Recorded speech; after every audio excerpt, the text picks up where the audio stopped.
तो हेलो दोस्तों, मैं हूं अभिषेक कुमार, अभिषेक सैनी।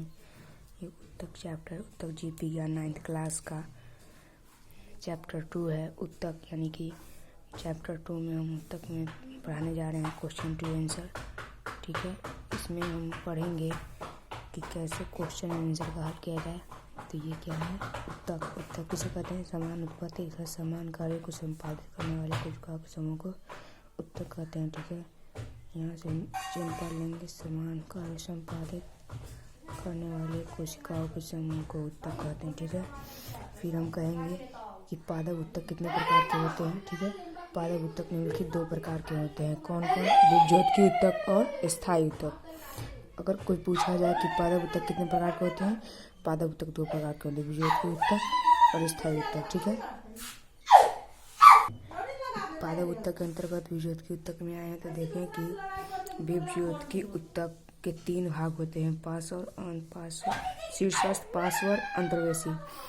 विभज्योतकी उत्तक के 3 भाग होते हैं। जो शीर्षस्थ जो होते हैं, पौधा, मान लीजिए पौधा का तना है, इसको शीर्षस्थ जो है इसको लंबाई में वृद्धि करता है, और पार्श्व जो है जिसको मोटाई में वृद्धि करता है, और अंतर्वेशी है जो इसका कली मतलब डांठ निकालता है।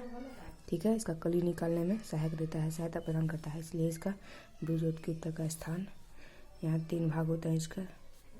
ठीक है, विभज्योतकी उत्तक द्वारा बनी हुई शीर्षस्थ विभज्योतकी उत्तक के बारे में हम समझेंगे। तने एवं जड़ के शीर्ष भाग में होता है तथा लंबाई में वृद्धि करता है। ठीक है, शीर्षस्थ जो है तने एवं जड़ में शीर्ष भाग में उपस्थित रहता है और इस लंबाई में वृद्धि करता है। किसमें वृद्धि करता है? लंबाई में। यह उत्तक प्राथमिक विभज्योतकी से बनता है। इससे कोशिका विभाजित एवं विभेदित होकर स्थायी उत्तक बनाता है। इससे पौधे में प्राथमिक वृद्धि होती है, विशिष्ट कार्य करने के लिए स्थायी रूप और आकार लेने की क्रिया को विभज्योतकी उत्तक कहते हैं। ठीक है, इतना तो हो गया विभज्योतकी उत्तक। विभज्योतकी उत्तक के 3 भाग होते हैं, शीर्षस्थ, पार्श्व और अंतर्वेशी। उसमें से हम शीर्षस्थ पढ़ लिए, अब इसका पढ़ेंगे पार्श्वस्थ विभज्योतकी उत्तक। ठीक है, पार्श्वस्थ विभज्योतकी उत्तक, इसके बारे में पढ़ लेंगे। ठीक है, इसके पढ़ लिए हैं तो हम यहाँ पे अंतर्वेशी या विशिष्ट विभज्योतकी उत्तक ये सब है। इसका परिभाषा दिया हुआ है, कैसे इसका कार्य ये सब दिया हुआ है। और कार्यकलाप में तो आप जानते ही हैं कि अगर 1 गिलास पानी ले लेंगे, उस पर एक प्याज डाल देंगे।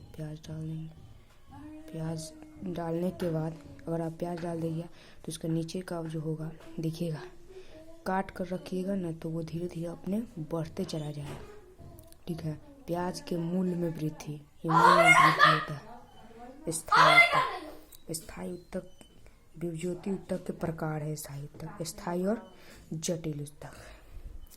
देखिए यहाँ पे दिया हुआ है स्थायी और जटिल उत्तक। ठीक है, अब स्थायी उत्तक के निम्नलिखित कितने प्रकार होते हैं? 3 प्रकार होते हैं।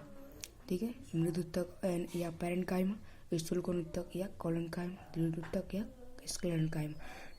मृदु उत्तक ये इतना दिया हुआ है,